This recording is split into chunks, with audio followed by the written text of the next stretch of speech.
What up, everybody, and welcome to another episode of Full Metal Analysis. We are recovering from the worst week in Detroit sports history. Oh man, so many losses, but we are on the other end of that. A lot of stuff happened during the week. But we got a brand new. What's this? Week 7? Week 7, Yeah, right? yeah. We in week 7, man. Here to talk about what happened past week and what's coming up this week. First off, I'll probably say one of the biggest news is everybody's pissed off at the NFL referees and Brian Branch's suspension. What do you think about the decision and everything that's going on around the controversy around the league, man? The Illuminati, the NFL Illuminati. It's crazy because I've always, not the NFL, but I wouldn't rule it out. But I've always maintained that at least the NBA was rigged.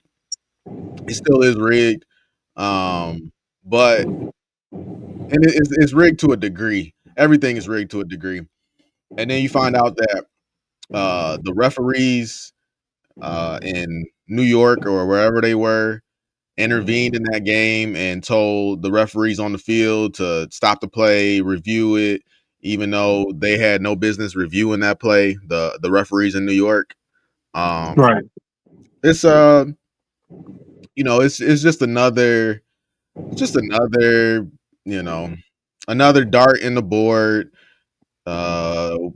This will go on and maybe people will start nitpicking and looking at everything, but in my opinion, the league is always gonna every league, for the most part that I follow, every league is gonna make sure that they have a say in what goes on in their league, and it's it just happened to be going against the Lions.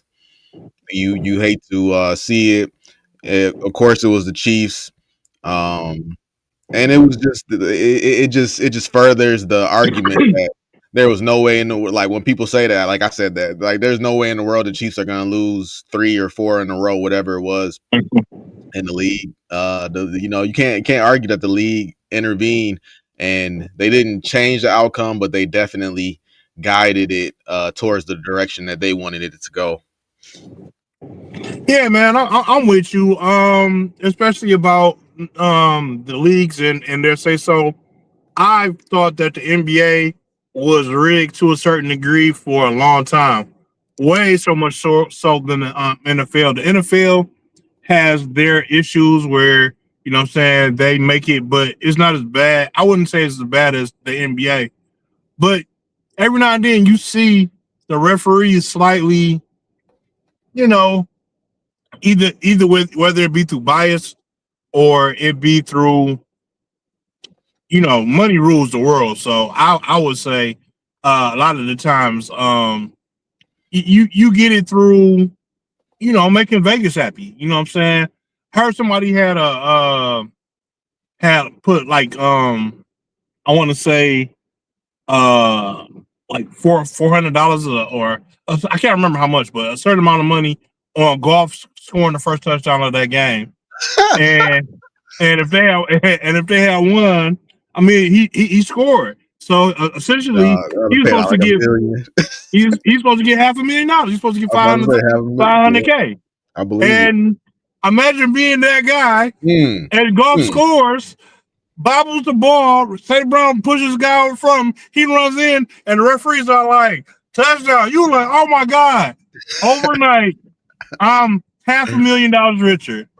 And then only for 10 minutes later, New York to call up and be like, hey, we're not gonna pay this guy $500,000. Take that shit off the board. You know what I'm saying? So yeah, man. Yeah, I mean it happens, and we can complain about it and bitch about it, but at the end of the day, it's not gonna change anything, man. The owners are gonna do what the owners are gonna do. The league is gonna do what the league is gonna do. But I'm glad that people are pointing it out so they know that we know they know. You know what I'm saying?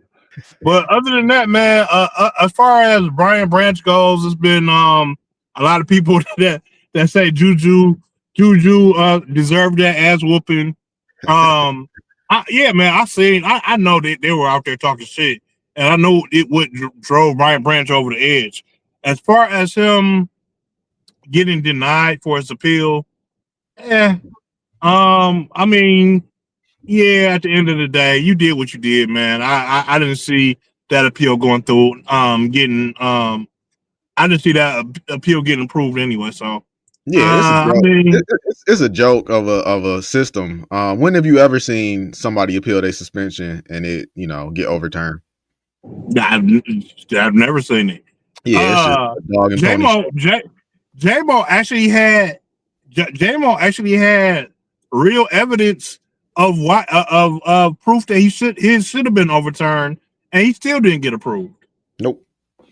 And then the league, and then he got suspended last year for then the league rescind like what 2 games off of that just Yeah, because they knew some so yeah that's the only way you're gonna get your overturned if the league just wake up one we're, morning and say, you know what, we're not gonna admit we wrong, but later on, we might take a couple games off.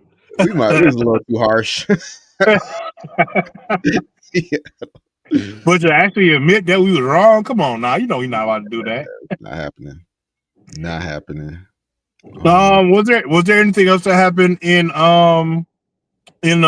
this week in sports that got your attention? No, not really, man. It's the off season for the Tigers, so everybody's talking about what's gonna happen with Terry Skubal. We'll see where that We're gonna goes. sign him on the dotted line. Give him that man his money. Yeah, that's not happening. And then the Pistons are back in preseason. They play their first game next week against Chicago. I'm not gonna spend a lot of time on it, but I will just say that last year going into the season, I was very optimistic. I would say I was about with that team. I would say I was about a 6 coming off of the worst season in Pistons history. I was at about a 6, and at the end of the year, I was about, as far as excitement, I was at a 7. I was at an 8. I was at an 8 as far as like where they were going and the direction they were going into the season. I'm back at a 6. It's it kind of gets offset by the year Cade Cunningham had last year, kind of a breakout year for him. So I'm expecting him to get better, and I'm excited to see his growth. But 2 of the pieces that really contributed last year were Malik Beasley and Tim Hardaway Jr. I always said that they needed to add some veterans to that team. I say the same thing about the Tigers, but the Pistons really needed to add some veterans after coming off of that terrible year. And they added him. They added Malik. They added Tim. We still got Tobias Harris, but Tim Hardaway Jr. is gone and Malik Beasley is gone. So they replaced them with some veteran players ish. They're young veterans.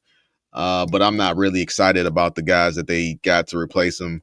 And Jaden Ivey's going to be out for another month. So we'll see how it goes. Yeah, man. I understand Jaden Ivey's out for another month, but I'm still excited to see him become part of the team and see what he can add to the team. I know you're not the biggest Jaden Ivey I'm not gonna say fan, because it's not that you don't like Jaden Ivey, you just don't think he belongs here. Exactly. So but I am actually want to see what he can contribute to the team. And I know you were real big on Malik Beasley, but you were saying that once he gets some type of clearance, he's still available to the Pistons. Do you think they'll still make a move for him? I do. I think they would. I think they like him a lot. He hasn't done anything in the grand scheme of things. Everything that they tried to pin on him has come back negative or false. He hasn't been accused. He hasn't been convicted of anything. So I don't see any reason why they wouldn't, unless you want to say that, he was just caught up in that scandal. We don't want any part of that. But There are some people that are like that in positions of power in Detroit, but I'm gonna go out on a limb and say Trajan Langdon doesn't care about that type of stuff, and he will bring back Malik Beasley if it makes his team better, which I think it would. Yeah, man, I'm with you, man. I'm excited to see what the Pistons are gonna do this season. With the healthy team, if they can keep that same energy that they had at the end of the year last year, with Isaiah Stewart not being injured, with Jaden Ivey not being injured, Kay Cunningham continues to have the type of season that he was having last year, and the vets come out to play like they do. Maybe we even keep damn, well, I can't think of his name right now. The twin. Oh, sorry. Yeah, maybe we can even keep Osar healthy this year, man. I'm really excited to see what a healthy team, how far we can get with that type of team. Yeah, no, it's like I said, the season's starting. I'm not quite in NBA ready for him, but I would say once tip off start on opening night, I don't know who they got lined up for opening night, but hopefully that get me into the groove of things. Man, I don't know if I will be, man. I mean, at some point, maybe I check it out. I'm already not the biggest NBA fan anymore, but you know what I noticed? Man, the NBA is so desperate, dog. They don't give you time to breathe, dog. It was like the finals, the draft lottery, the draft, and before you know it, they was already playing summer league and the preseason is here. I'm like, man, when do I get to miss basketball? Like basketball is always going on. Like I football be gone in the off season. You be like, man, I show them this football. I can't wait for football. I didn't get that feeling from basketball. You know what I got from basketball? Oh, it's gonna be on in 2 weeks. Some NBA related is gonna be on in the next 2 weeks, and I'll be able to see it. And now it's basketball season again, and I didn't miss it because the finals was just a week ago. So I mean, that's just me though. They gave you summer league ended in like July, so you had August and September. You had 2 months to forget about it. I definitely forgot about it. You tell me, the Oklahoma City Thunder beat the I think they beat the Indiana Pacers. My man blew his Achilles out. And it's a lot of people injured this year too. Jason Tatum, he's still recovering. Damian Lillard is gonna be out this season. Tyrese Halliburton is gonna miss this season. And Kyrie is hopefully gonna make it back sometime in the second half of the season.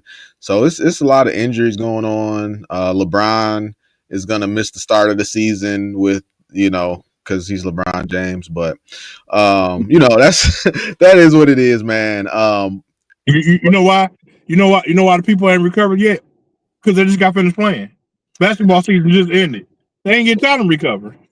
Well, I mean, that is you joking, but that is true. I mean, half of these guys tore their Achilles and ACLs in the playoffs or right before the playoffs started. So yeah, they haven't had a full year to recover. But like I said, nobody's been paying attention to basketball because football started. And at some point, like I said, my basketball juices might get flowing. But right now, I'm trying to get out of this bedded up tailspin that I'm currently stuck in. The first game. This season has been unpredictable, man. Like even I'm having a hard time. Oh, it's okay, man. It's okay because I have seen the light. Thanks to the Detroit Lions and Dan Campbell and Jared Goff. They have illuminated me, telling me that it's not about the game. It's about, like you said, the money behind the game, the eyes in the sky, the football Illuminati. So now that I know, that's what I'm gonna say. I don't want to get canceled in this. Hey, don't have the NFL send agents to your house, man.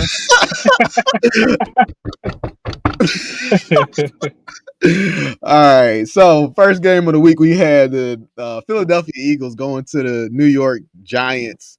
We were both. Shocker.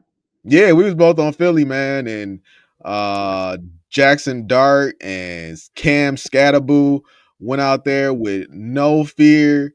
They was playing to their own soundtrack, and they went out there and they took it to the Philadelphia Eagles and smacked the Eagles. Man, Eagles didn't even have a chance in that game.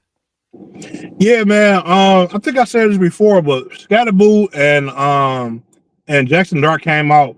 You could tell that they fresh players. They like new to the game. They just loving the moment of being in the NFL, and they out there having fun.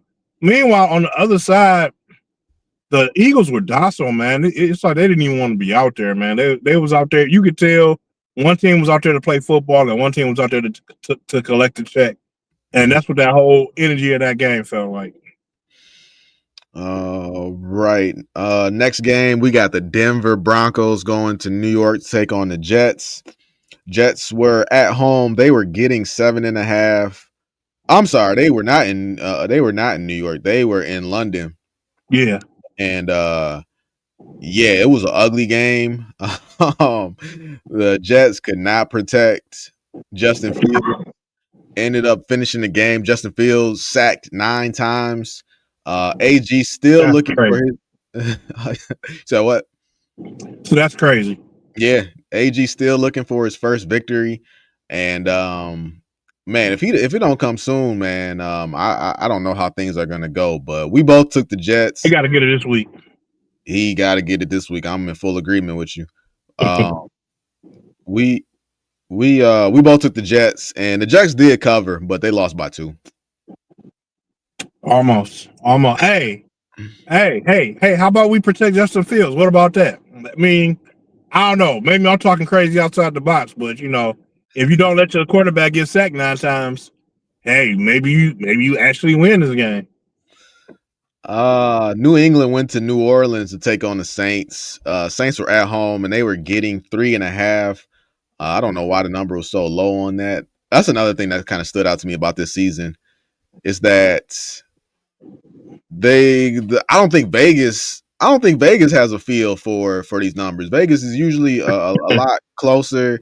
They make you, like if you're gonna pick a favorite, they're gonna make you 7.5. Like, they're not twisting your arm. It's like, oh, you get New England, they just got covered 3.5, and New England went out there, they beat the Saints. Let me see what that score was. Score was 25-19. So not a blowout, but they covered. Yeah. And the Saints are a project in work, man. I feel like it's going to be a couple of years. They got to get rid of some old players. I think the Saints just need a whole new revamp, man. Love Cam Jordan, but man, it's time for him to retire. Alvin Kamara, great running back, retire, dog. You know what I'm saying? I would the old, bring in the new, and you know what I'm saying?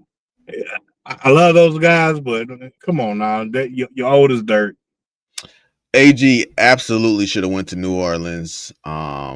This isn't really even hindsight. I said he should have went to New Orleans before he went to the Jets, and then when he went to the Jets, I was rooting for him, but the Jets, like that's like the Lions are no nonsense, no circus type team, and you go from that to a circus in the New York Jets.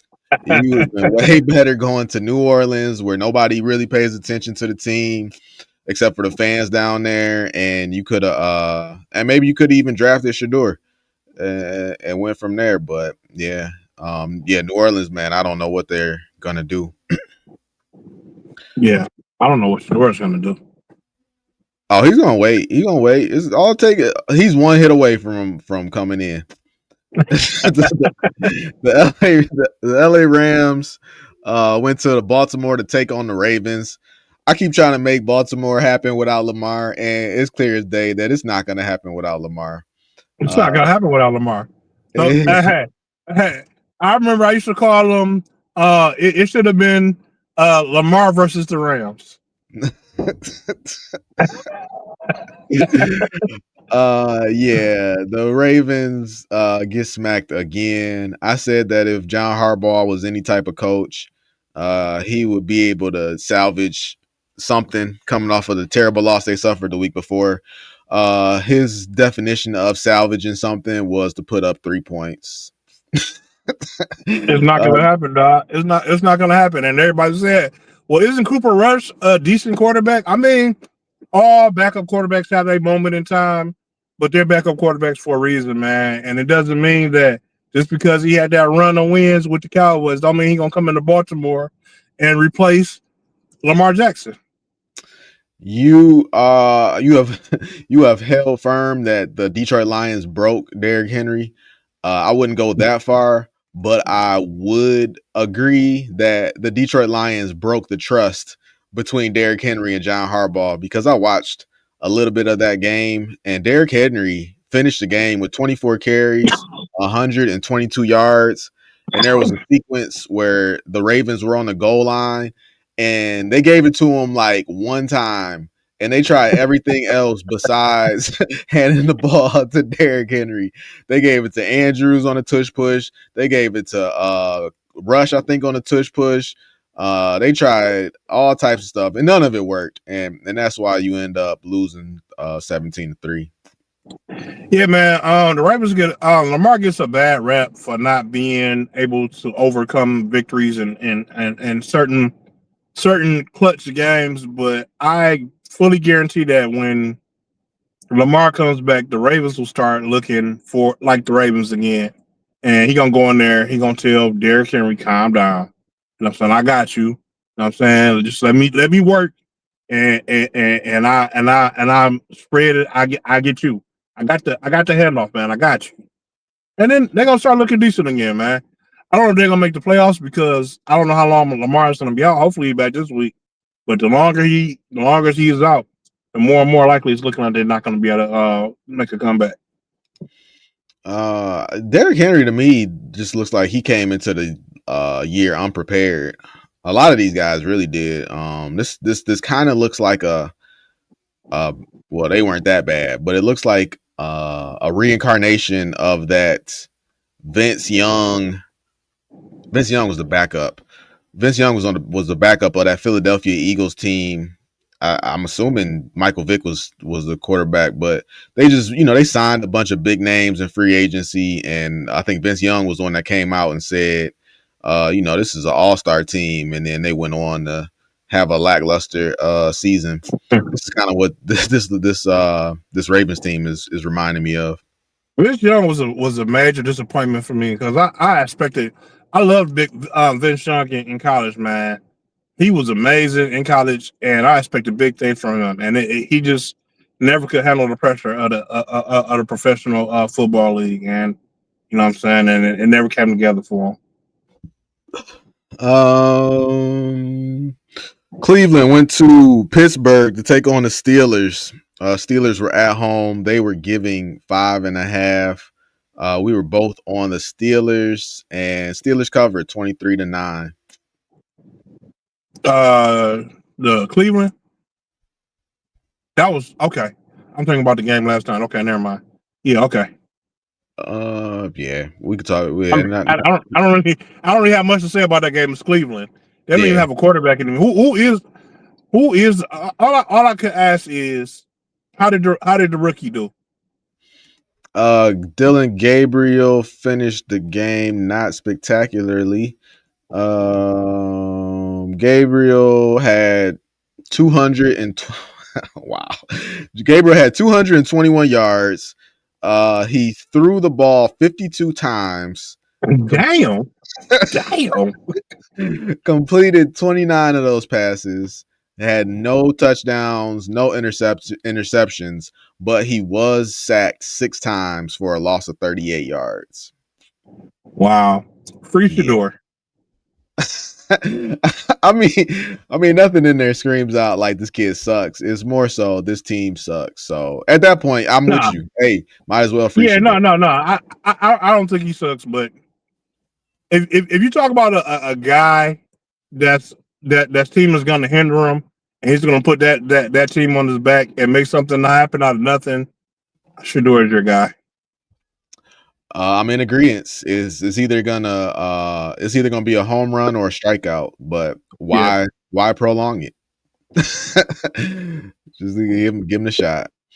Arizona goes to Indianapolis to take on the Colts. Colts at home. They were giving 7. I was so close to picking this game, but that damn Kyler Murray was questionable going into the game, and I had a feeling he was going to play. He did not play, and Jacoby Brissett did end up playing. Jacoby Brissett had a good game. Side note, Marvin Harrison Jr. left this game with a concussion.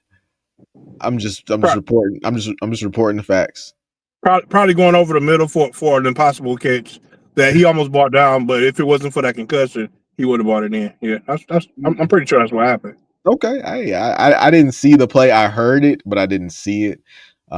We hope Marvin all the best in his recovery. He's questionable for this week. For those who are concerned about Marvin Harrison Jr. Yeah, we want him to come back, man. He's got records to break. We want him to come back because it's no fun rooting against the Cardinals if Marvin Harrison isn't out on that field. We both took the Colts. Colts did win, but the Cardinals covered. Now we go down to a terrible lineup for me. I'm pretty sure I got all these wrong, and you got all these right. The LA Chargers went to Miami to take on the Dolphins. Dolphins at home, they were getting 4. I said that the Chargers needed to win at some point, and lo and behold, the Chargers did win, but they only won by 1, and so they did not cover the 4, or they won by 1 or 2.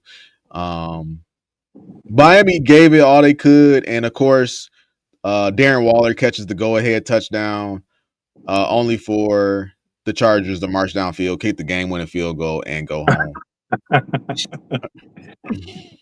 I don't understand the time management, man. Like these teams that are scoring, the go ahead touchdown with 2 minutes left on the clock. It's not enough. It's not enough. You haven't won. Stop celebrating. Yeah, it's funny. The announcer, whoever, I can't remember who the announcer was, but the one guy asked him, says, "Hey, do you think they're going to the Miami's going a little too fast?" And he's like, "Well, you could try to bleed the clock, but you still got to score. So if you don't score, it's all for nothing." Well, end up maybe they should have bled the clock because they still lost. I mean, unless your defense is like that, and Miami's defense is not like that. No, there's very few defenses in the league right now that are like that. Seattle goes to Jacksonville. Everybody's been disrespecting the Jacksonville Jaguars. They're a home underdog. How dare they do that to them? And then I watched the game, and I saw why. The Jacksonville Jaguars were never really in that game. The Seahawks came in there, took it to them, and they won 20-12. Not against Seattle, man. Come on. I mean, Seattle? Nah, that ain't happening. And I don't think when Jackson Smith and Jigba did he play that game? Did he play? Did he play? Oh, he played. He played. He played his ass off. 8 catches, 162 yards, 1 touchdown. Whoa, damn. Yep, Jacksonville's still seeing that man. Yeah. Where's Travis Hunter at? Ain't he supposed to be on defense and offense? 1-man team. Nobody can stop him. Ain't nobody catching the ball on Travis Hunter. Travis wasn't ready for a man with 2 last names. Very few are. The Dallas Cowboys, America's team, versus the Carolina Panthers, also America's team. Who is going to come out on top as America's team? It was your Carolina Panthers, and my boy, my boy, my close and personal friend, the one, the only Rico Dotto, another 200-yard performance from line of scrimmage. I think he finished with like maybe 220 yards or something crazy like that. Just destroyed the Dallas Cowboys, sorry, defense. And there's just no way with Chuba Hubbard returning, there's just no way that the Carolina Panthers are going to ignore these career Hall of Fame performances back to back, is there? Sure they will. Chuba Hubbard is their guy. Chuba Hubbard is the starter. Hey, look, when you look at the sheet, it says Chuba Hubbard starter. How can you go away from that?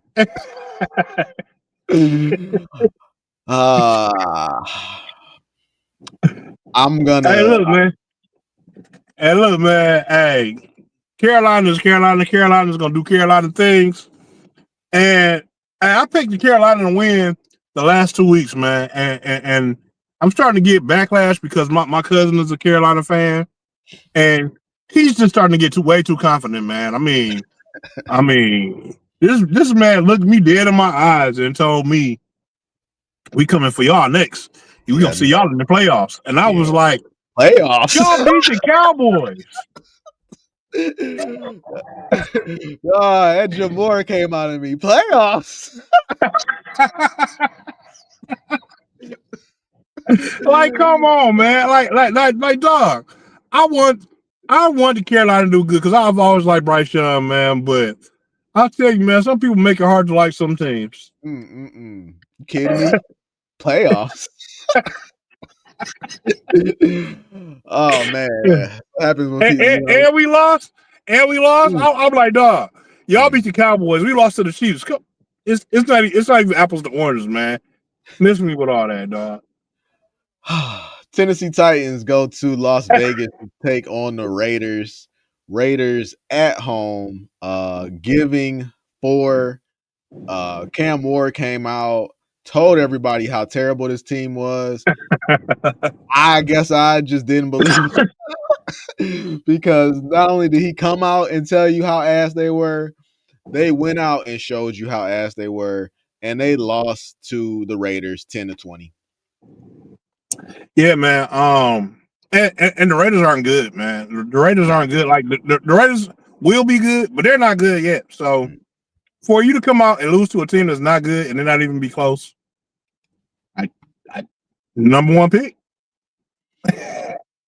Back to back number 1 picks. That would not be good if you're a Raiders fan.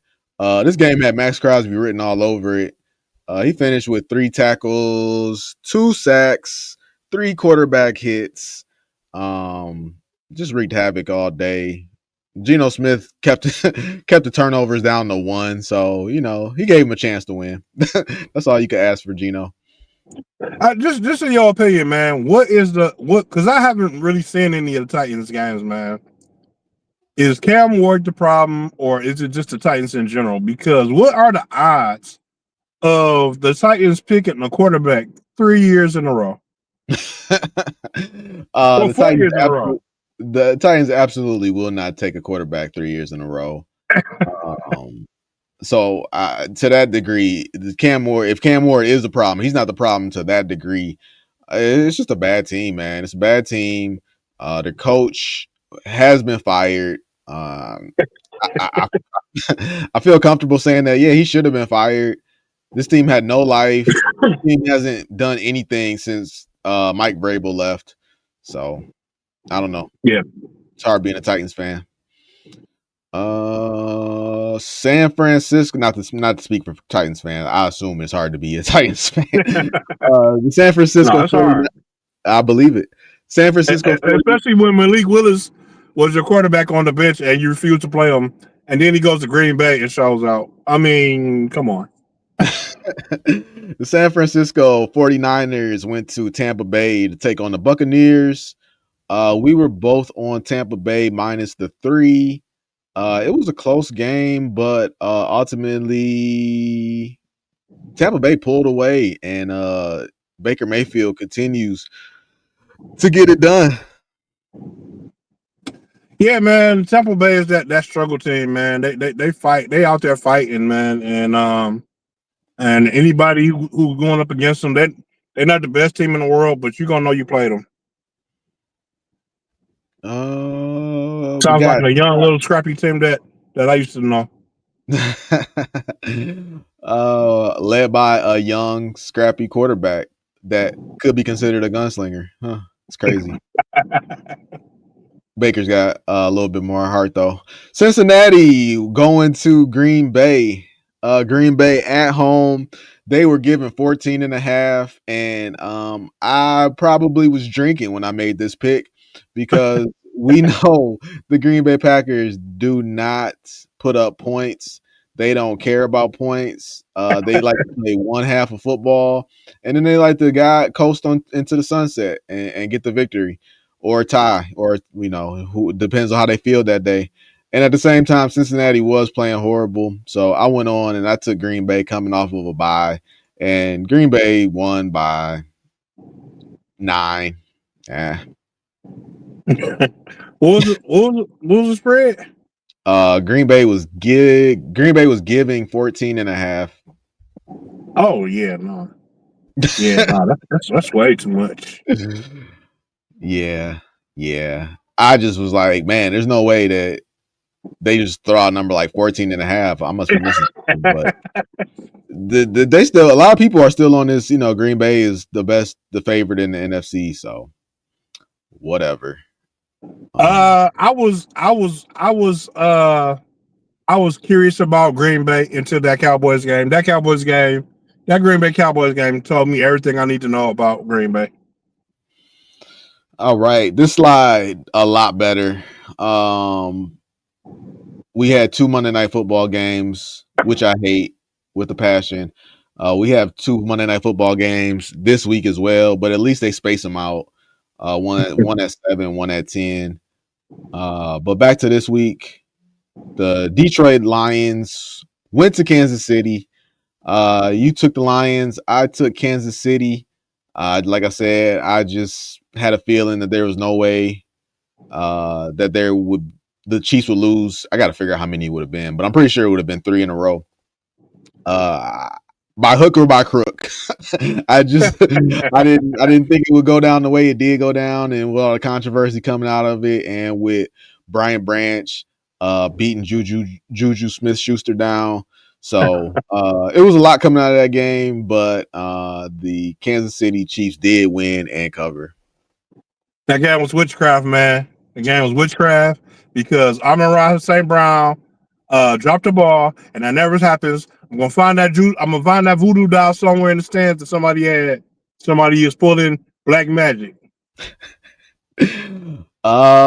Speaking of black magic and voodoo, the Atlanta Falcons take down the Buffalo Bills. I took Atlanta. Huh? I took Atlanta. I don't know why I took I'm gonna have to go back and watch the video, but I took Atlanta.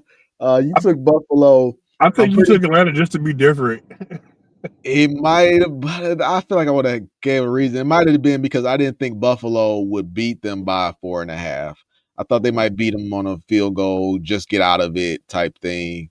But no, Atlanta wins the game. Bijan Robinson, no surprise here. 19 carries, 170 yards. But wow. Drake London, 10 receptions, 158 yards, and a touchdown. They found him. That's what happened. They actually found him. Hey, you know what? I'm not even mad anymore because I've been saying if they thought brought a Drake London, then big things what happens. They remembered he was on the team. Hey, I can't even be mad at that. I mean, Bijan is still the Atlanta Falcons by itself, but 172 yards. Get the fuck out of here. I mean, damn it. Bijan might be Lamar. Bijan might be what Lamar is to the Falcons to what Lamar is to the Ravens. Every time Drake London catches a pass, I think about you. Last game of the week, the Chicago Bears going to Washington to take on the Commanders. Commanders were giving 4.5. You took Washington. I took Chicago. I do know why I took Chicago. That was because Washington is still looking a little shaky. A couple guys are out, and it was just a prime opportunity for Chicago to keep it close, but they end up winning the game. Yeah, man. I wish it's weird, man. Now that Monday night football comes on and they double headers. I don't know. For some reason, I've been forgetting that Monday night football is on, and I don't even remember until like the game is almost over, or at least the first game is over. So I really like to see that game because I did watch some of the highlights, and it looked like it was an interesting game. Yeah, it was an interesting game. The Bears didn't necessarily dominate or anything. They just hung around, and when Washington gave them an opportunity to win at the end, they took it. Yeah, like they fumbled like at the end, like right at the end or something like that. Yeah. I did see though. I talked about it last time that they need to go back to the college style. Lamar Jackson early. Well, Lamar still does it, but that shotgun spread, play action, handoff, fake, throw type offense, read option type offense, and they did a lot of that. Also, I was glad to see it, but yeah, I think one of those read option type plays is where they fumbled though. Here's the ball, James. No complicated scheme. Get ball, run ball, throw ball. Yep, that's it, man. That's all we need to do. If the first read not there, then take off. All right. I don't have the slide ready, but I do have the games written down, so I'll get that ready for next week. But first game of the week was last night. The Pittsburgh Steelers going to the Cincinnati Bengals. Bengals were at home and they were getting 5.5. You guys didn't see it, but we texted off camera. You took the Steelers and I took the Bengals. And lo and behold, I felt dirty doing it, but I will tell you that I just knew, according to the script, on primetime games, the underdog must win. So I said, give me the Bengals. Yeah. Joe Flacco, man, played his ass off last night. I was just about to say, man, I saw the end of that game, and Joe Flacco looks good with the Bengals, man. I mean, but I did say that he had more weapons around him with the Bengals than he did with the Browns, and so I expected him to do a little bit better, but not to the extent that I saw him last night. He even ran 10 yards for a first down last night. I mean, what the hell? Joe Flacco had one job. You know, people always make that joke. You had one job. Everybody who is the Cincinnati Bengals quarterback has one job. And Joe Flacco did that job better than any man in the history of the franchise. Because Jamar Chase had 16 receptions for 161 yards and one touchdown off of 23 targets. Joe Flacco just said, where's number one? I'm going to give him the ball. And it was a recipe for success. Imagine that. That's all you got to do, man. I mean, just think you're Joe Flacco and you go from having one receiver who is Jerry Jeudy, who Steve Smith says is just a regular receiver, nothing special, just a regular receiver who won't amount to much in the league. And you go from that to T. Higgins and Jamar Chase as your receivers. Of course, you're going to do better. Yeah. And I would just say, man, the Steelers played a hell of a game too, man. This is my first real time seeing Aaron Rodgers play this season, and he came out and he played pretty well. He's moving around pretty good. Another old quarterback out there playing pretty good, but he made the same mistake that we were just talking about a little bit. They came down with just before 2 minutes left on the clock, and they scored with 2 minutes left on the clock, and they were celebrating, and everybody. And I was thinking to myself, The game is not over. I mean, y'all left them plenty of time to come out and score. And what did Joe Flacco and the Bengals do? They came out and they ran out the clock, and they waited to like 2 seconds left on the clock, and they kicked the field goal. Game over. Yeah, that one was a little touchy because it's not like they scored from like it wasn't like a long drive that they had. He bombed it to the tight end who broke like 2 tackles, and then at that point you would essentially have been asking them to run out of bounds or slide like T. Higgins did. Yeah, no, I'm just saying, why even bombing at that moment? Why not run the ball up the field? You got time. Yeah. We got the Rams taking on the Jacksonville Jaguars. I don't know where they are on the map. They are not in Jacksonville. I can tell you that much. Yeah, is Puka Nacua playing? No. Jacksonville is getting 3. Oh, it's my turn. I'm up this week. So right. I am going to take. I'm gonna take the LA Rams. Yeah, it's no Nacua this week, but Liam Cohen, coach of the Jacksonville Jaguars, fell off of the Sean McVay tree. And in these matchups, I go ahead and I usually defer to the teacher over the pupil. No Nacua, no Bruce Pick, man. Give me the Jacksonville Jaguars. I'll take them.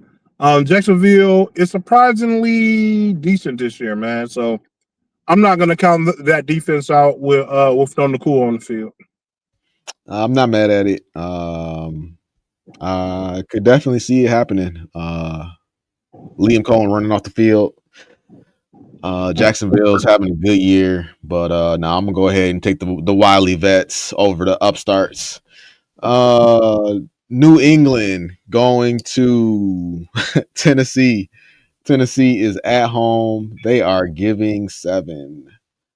Not that it matters because it's Tennessee. So whatever I say is it's Tennessee. So I mean, it doesn't really matter of analysis. But with that being said, man, Drake Maye, man. Whenever I hear his stats, man, I'm amazed. Like Drake Maye is having a hell of a season, man, and it would be hard pressed to bet against them right now. I said that New England was going to have a hell of a season this year. It took them a minute to get going, but the last few weeks, man, they've been on a roll. I'm gonna take the Titans. They fire. I just like walking back into that rake over and over. I'm looking into the future right now. Yeah, I can see it right now. Marcus said, I got to go back and watch the video. What made me take the Titans? No, absolutely. I'm taking the Titans. They got a new coach, or they have an interim. They got an interim coach. They got rid of the old coach, and Tennessee is not necessarily. Tennessee isn't exactly bad against the pass. They and New England, like you said, to your point, Drake Maye is killing them through the air right now. So Tennessee is kind of in the middle of the pack when it comes to defending the pass. So I'll go out on one more limb on Tennessee, and after that, I'm gonna add them to my list. You taking New England? Yep, New England. All right. Next up, we got Philadelphia going to Minnesota. Minnesota is at home, and they are getting 1.5.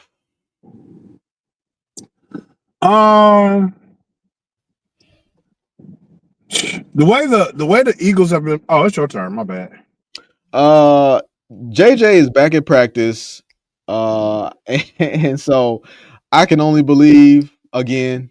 The NFL scriptwriters are gonna ask Carson Wentz to take a L this week, fall back, fake an injury, do something to open the door back up for JJ to come back in and take his spot. So Carson Wentz is gonna take a dive this week, and I'm taking Philadelphia to take the win. Yeah, man. What I was gonna say is the way the Eagles have been playing the past couple of weeks. I I shouldn't pick them, man, because they've come out like they haven't wanted to play. But and Zaire dang, I forgot his last name. Zadarius Smith. Zadarius Smith retired from the Eagles mid season, and from what I'm aware of, he was like the number one he was like their number one DE, and he had the most sacks on the team. So it's like, what is going on in Philly, man? Like, is it toxic to play there? Do the players even like being there? But all that being said, man, they're going up against the Vikings.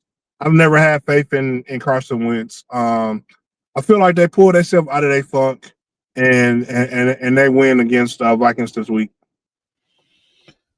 Oh, Las Vegas Raiders are going to Kansas City to take on the Chiefs. Chiefs are at home. They are giving 11.5. Vegas knows about the referees. They've embraced it. They know the Raiders have no shot. And to pile on top of that, it will be the return of my boy Rashee Rice. Give me the Chiefs. Yeah, man. The Chiefs are definitely going to beat the Raiders, but the Raiders always have problems with the Chiefs always have problems with the Raiders. For some reason, that is like their kryptonite. So I'm not saying that the Chiefs will lose to the Raiders, but the Raiders will cover. All right, next up we got New Orleans Saints going to Chicago to take on the Bears. Bears are at home. They are giving 4.5. I'm going to take the Chicago Bears. The the Saints don't really do anything particularly well, but they do try. But that being said, the Bears are on a 3-game winning streak. They're at home, and there's no reason for me to believe that the New Orleans comes in and breaks the streak. Yeah.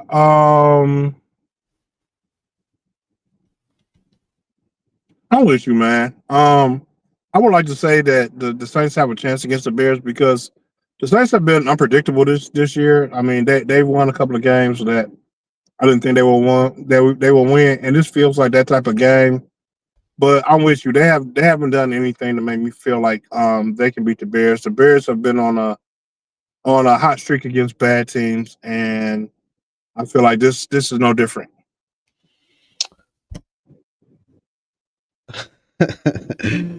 The title of America's team is currently on probation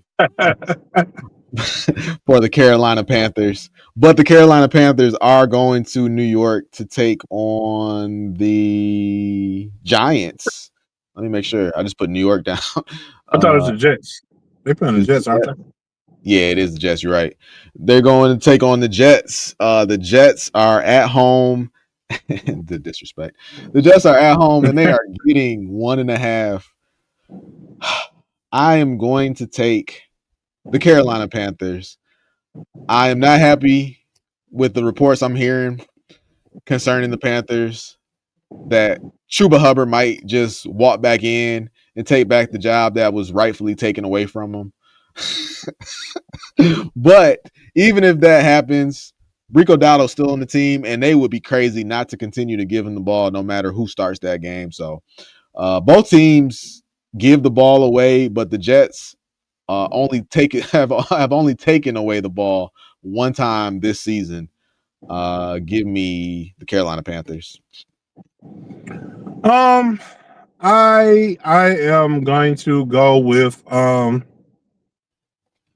and this is like one of your teams for me. I'm gonna go with the Jets this week, man. I feel like the Jets this is a must win for the must win game for the Jets.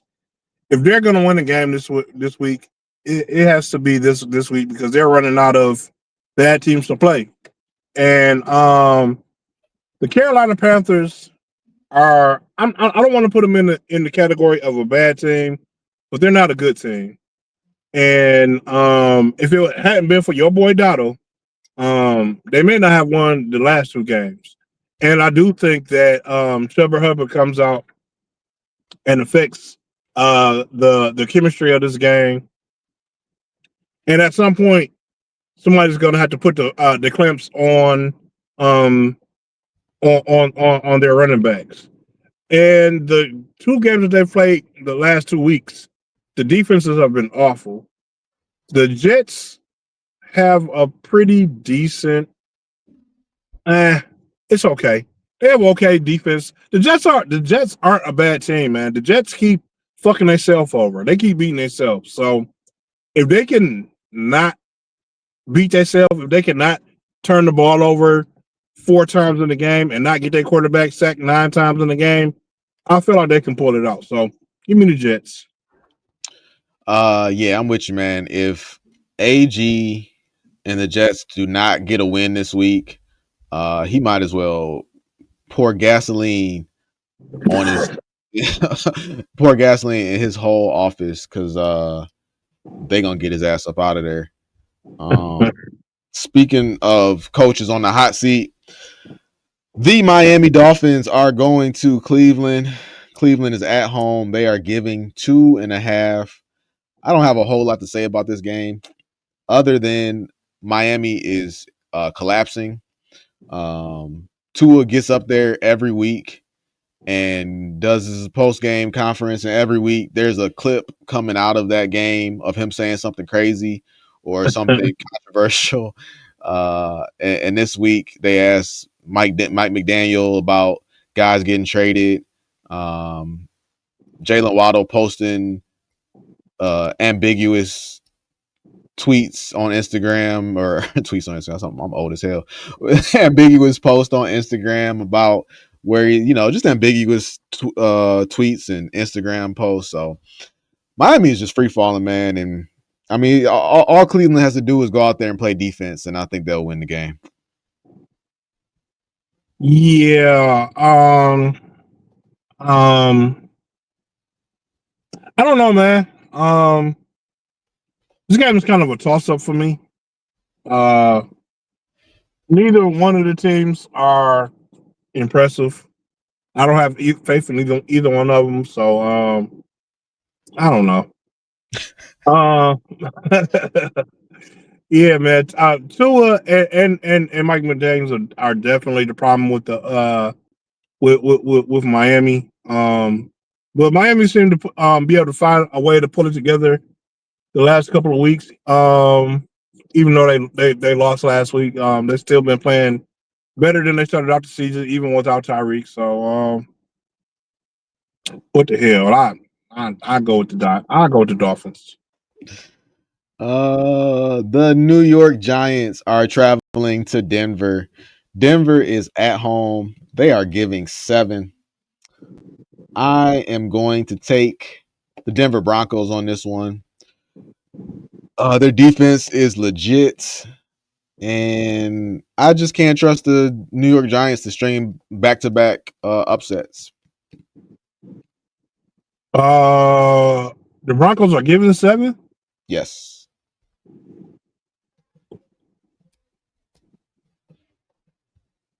Damn, I was with you right up until that point, man. Ooh. The Broncos are giving 7.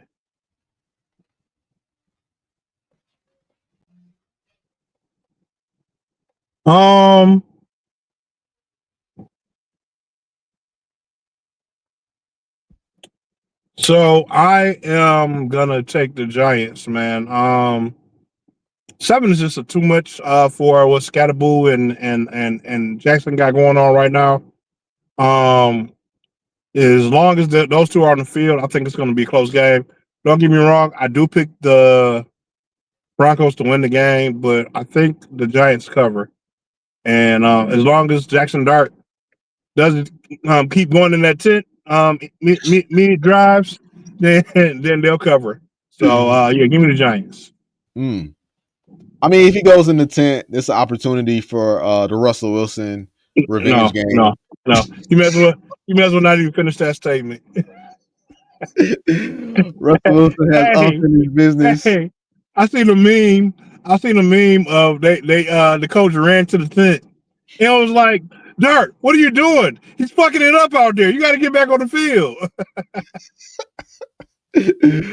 Russell Wilson has unfinished business against Bronco Nation, and this is the perfect opportunity for Jackson Dart to go in that tent and let Russ go out there and cook. It'll never happen. It'll never happen, man. They may as well. They may as well give Jameis Winston a shot. I haven't seen Jameis Winston all season long, and I need my fix. This is a hard game. Whoa, hold on. Hold the phone. Let's see what we got here. Let's go to DraftKings. NFL spreads. NFL odds. Because I think I wrote this down wrong. No, I didn't. Okay, wow. Interesting. All right. The Indianapolis Colts are traveling to LA to take on the Chargers. Chargers are at home and they are giving 1.5. Giving 1.5? They are giving 1.5. Wow, that's crazy. I said the same thing. But yeah, I'm going to take the Colts. No, that's easy lay-in. Yeah, that's weird. It's weird. I'm gonna take the Colts. Chargers are good against the pass, but they are average against the run. And Daniel Jones can run it, and Jonathan Taylor is your leading NFL rusher this year. So yeah, give me the Colts. Like I said, man, this is a lay-in. At the beginning of the season, I would have picked the Chargers to win this game. But I don't know, man. The last few games, the Chargers have taken a step back, man. They don't look like the team that they were at the beginning of the season. I don't know if it's due to injuries or I know they had a couple of injuries. I don't know if those injuries are still affecting them, but they haven't looked like the same team. And on the opposite end of that, man, the Colts have just been on fire, man. They've been unstoppable and they've looked unrecognizable this year. I know the Colts fans are having an amazing year, man. They're on one. So yeah, 1 point. That's a layup. Yeah, give me the Colts all day. Okay, next up we got the Green Bay Packers traveling to Arizona to take on the Cardinals. Arizona is at home. They are getting 7. I do not know. Both Marvin Harrison Jr. and Kyler Murray are questionable for this game, but I'm going to go ahead and take the Cardinals regardless. I do hope Jacoby Brissett plays. He, kind of gave the team a pulse last week. They still lost, but they were never out of that game. And at the same time, Packers are giving 7. I still need to see them finish a game before I could ever take something like that again. Yeah, I would be with you if the Arizona was healthy, but I'll say this: if Marvin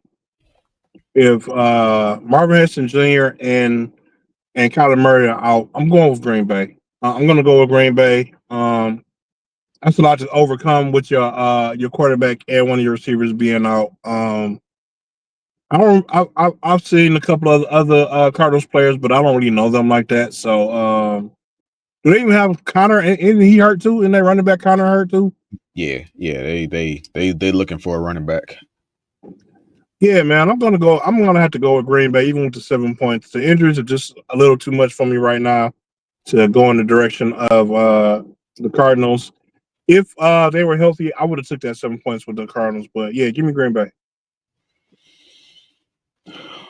Okay. Did I skip this? Oh no, there it is.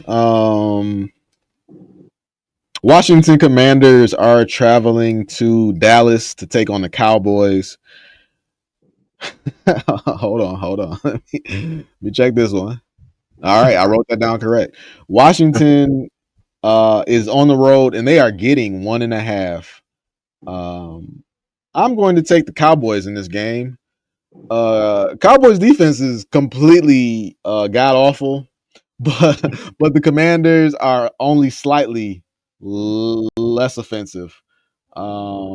Commanders haven't been able to repeat some of those blowouts that they had last year against teams where they, just destroyed teams, damn near put up 50 in a couple of games.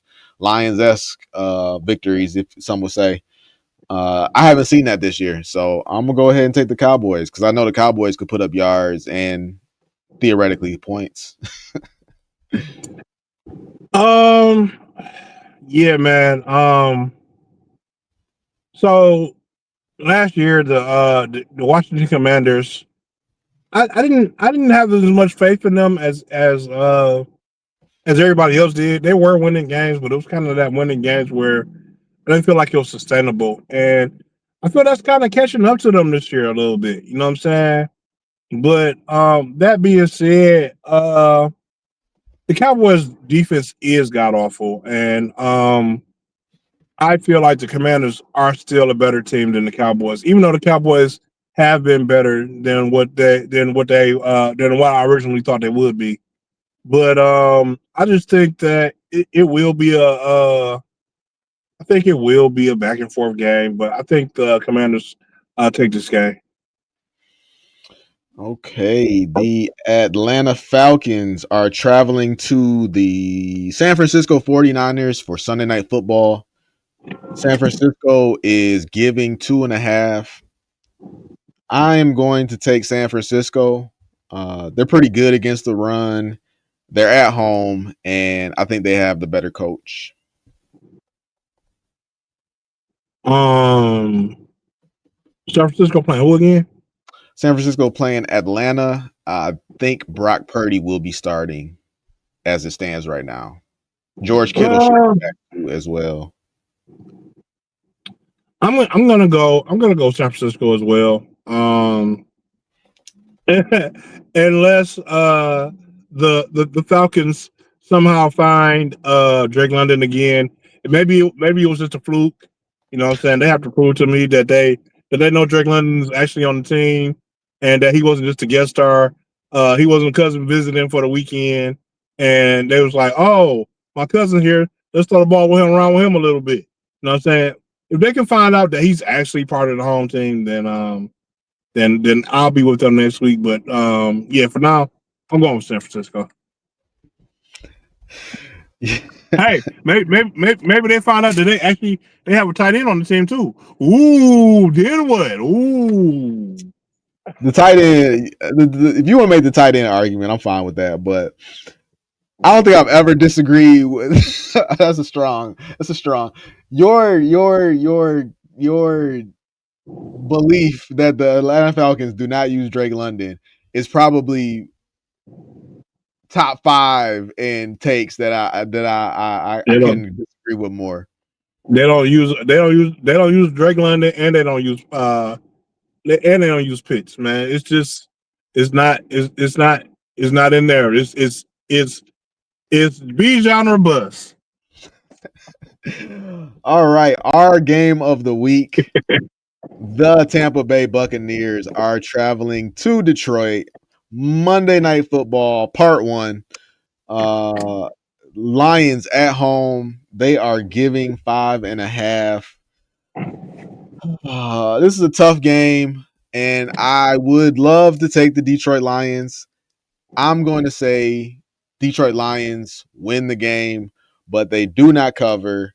Why? Because it's Monday Night Football, and odd things happen on Monday Night Football, and on top of that, we talked about it earlier.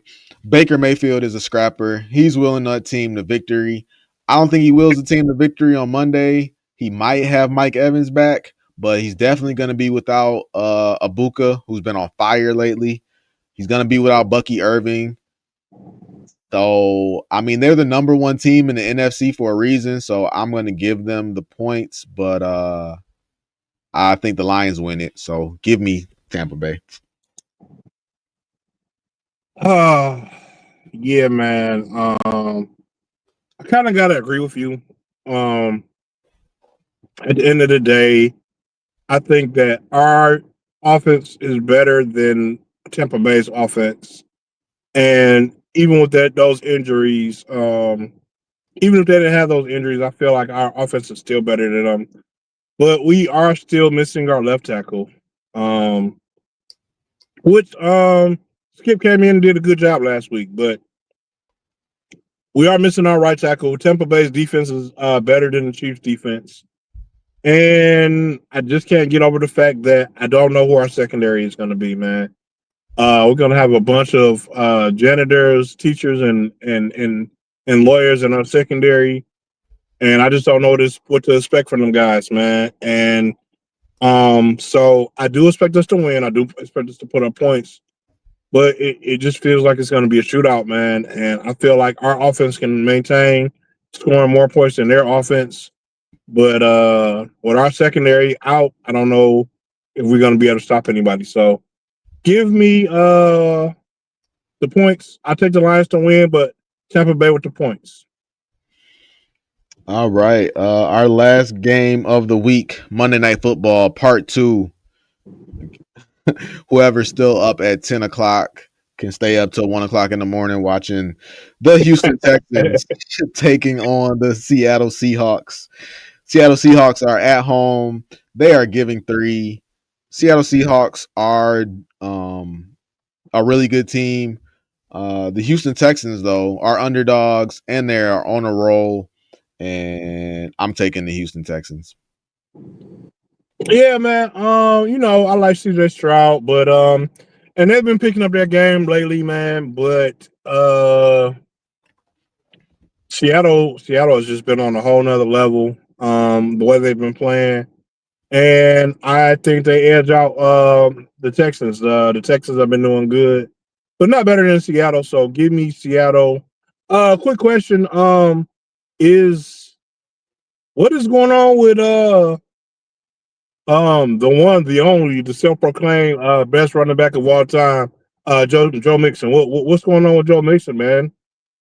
As far as I can tell, Joe Mixon is not playing football this season until I get any further notice, because whenever they ask about Joe Mixon, the coaches, GMs, they say, the typical answer, we don't have an update for you. We hope to get him back sometime soon, but we're not going to rush him.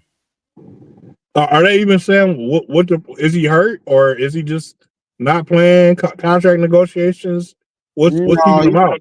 They got him designated with an injury. I don't remember what it was. I want to say it was like his hip or something. Okay. All right. Well, yeah, man. I'll have more confidence in the Texans when the one and the only the man himself, Joe Mixon, returns to the NFL. Yeah, we'll see. We'll see if he comes back. I mean, they getting it done with they got the young guy, Marks, and the old guy, Chubb. And when you put them together, you get a competent running game. Yeah. It's not a game killer though. I mean, I don't think that combination is referring to itself for the third person. Well, those are our picks for the week. I'm kind of disappointed because I don't think there's any games on this week. I'm sure somewhere I can find a NBA preseason game, so I might go in here and try to find one of those to watch. But oh my goodness, nobody want to see the NBA. Let them rest, man. I don't want to see no NBA until 3 weeks after the season started. Yeah, you should tell them that they should move the NBA back to Christmas. Yeah, they should. I was gonna start watching until after then anyway. Hey man, you need to get into fantasy sports, man. If I didn't have fantasy sports, like I used to play fantasy baseball, and I used to play the show too. And a combination of those two things, man, I knew all the players in the MLB. Now I just know the superstars and the players on the Tigers. So that's what happens, man, when you stop playing fantasy. When I was really, really young, and I used to play baseball, I was really into baseball. I knew all the players, all of it. because I was playing, and baseball was like the number one sports. And somewhere along the line, when I got older and my adult mind said this shit is boring as shit, and I stopped watching baseball. And for a while, I would only watch the playoffs, and I got away from watching baseball. It wasn't until just recently that I got back into it. I think the pitching clock really helps out, keep the game moving along. Yeah, the pitching clock was a great idea. I'm surprised nobody came up with it a long time ago. So, Yeah. I'd rather see baseball right now than basketball. Oh, absolutely not. I mean, I'm just saying, man. Basketball. I could watch a Tigers game. I would probably rather watch a Tigers game. I don't know. That's a good question. Would I rather watch a Tigers game or a Pistons game? That's a tough question for me to answer. But I tell you what, I will watch a random basketball game over a random baseball game any day. I think I got it flipped, man. I would rather watch a Pistons game over a Tigers game, but I would watch a random baseball game over a basketball game. Wow. Yeah. I'm not there at all. So yeah, definitely opposite sides of that spectrum. Okay, definitely. Well, man, that's all I got, man. You got anything else? No, man. That's it. We'll see. If did you say what the record is? What's the score? The record is, where is it? I got it right here. So we got this week I went 8-7, so I am doing better. And that brings me to a total of 34-49. You got a nice healthy lead. You finished the week 10-5, and that brings you to 46-37. All right. That's what I'm talking about. Yeah, man. Well, with that being said, no, I don't have too much more left to say. Hopefully this weekend is better for Detroit sports than last weekend was. The Lions have a lot of injuries. I'm hoping that we can overcome the bad look that we had last week, come out strong, and hey, I hope I'm wrong about my pick, and we come out and we put a hurting on Tampa Bay, and it looks like we haven't even missed a beat and go into the bye week where we can come out and recover really strong. Go blue. I'm sure we got a game we can win. Michigan this week. I heard the Red Wings are doing well, and hopefully the Tigers make some good moves in the offseason. So, with that being said, that's all I got for this week. Peace.